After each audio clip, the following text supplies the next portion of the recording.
Thank you. Can I give a little bit of context? Yeah, of course. Right. You got the mic. So,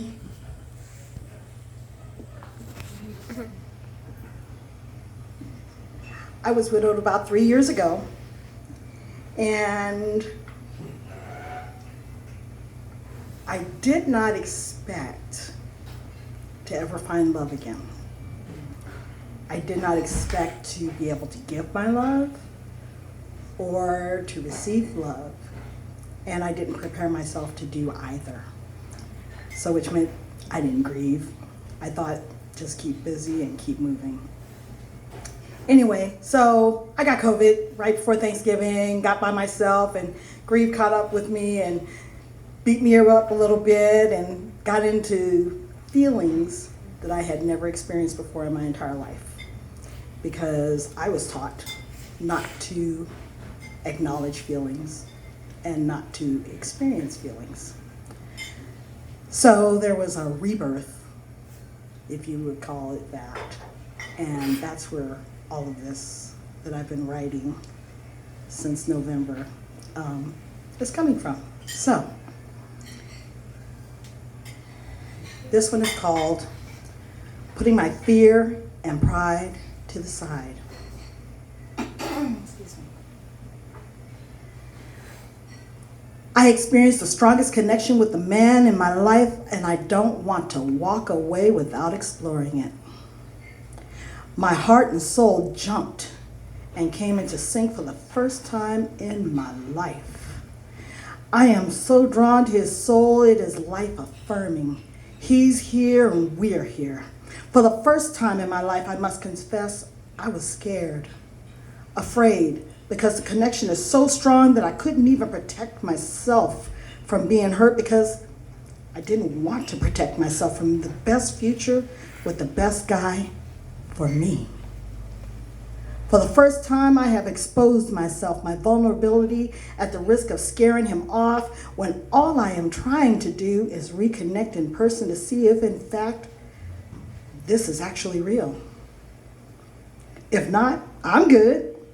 If just a fantasy born out of a great party with a great guy and me clearly not being able to drink a glass of wine without making a fool of myself.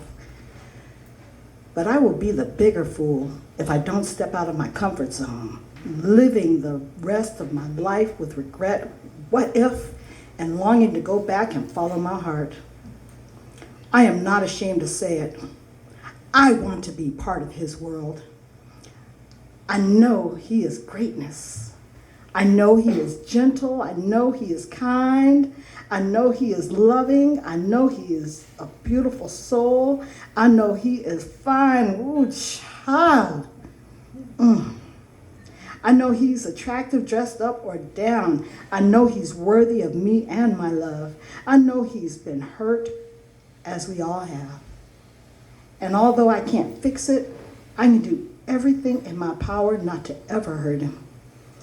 And if I ever hurt him, cause him to drop a tear, turn inward and away from me, I'm going to go do whatever I have to do, or the power to do, to rectify it. And if it's not enough, I will keep the lines of communication open to him, then pray and wait on the Lord to soften our hearts to hear each other's position, concerns, hurts, hearts, souls, joy, and peace, because I know if he's hurting, I am as well. I know he's not perfect, but he's perfect for me. I know I'm not perfect, and I'm not trying to be. I'm willing to continue to work to be the best version of me that I can be, with the help of the Lord and the love, support, nurturing investment in me and our future for him. Does this sound foolish of me? I can be a fool for the chance to be with him. Does this make me weak? No. Vulnerable isn't weakness. I would venture to say, aside from the power of the Lord, vulnerability is a superpower. I have never been this vulnerable, and although it's a bit uncomfortable, I prostrate myself before him because I know I can safely trust him with my heart, soul, spirit, and future. I am stronger now more than ever before. I may have been cut off guard and felt unprepared to move on with my life into my next chapter, but I am preparing myself to be this man's friend, companion, partner, lover, speaker of truth, the word, and affirmations. His biggest fan, his home base, his lap to lay his head upon, his arms to hold him tight, and his fists to back him up in a fight. Yes, I'm coming out swinging because I deserve to have everything that the Lord says is mine. I believe if this isn't for me and he isn't for me, then I wouldn't be experiencing this awakening and preparing for the fight of our life. And to my future. Honey, let's kick this door between now and our future everything down.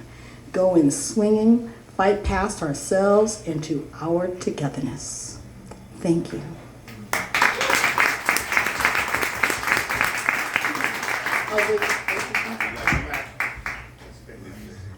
Thank you so much for that. All right, judges.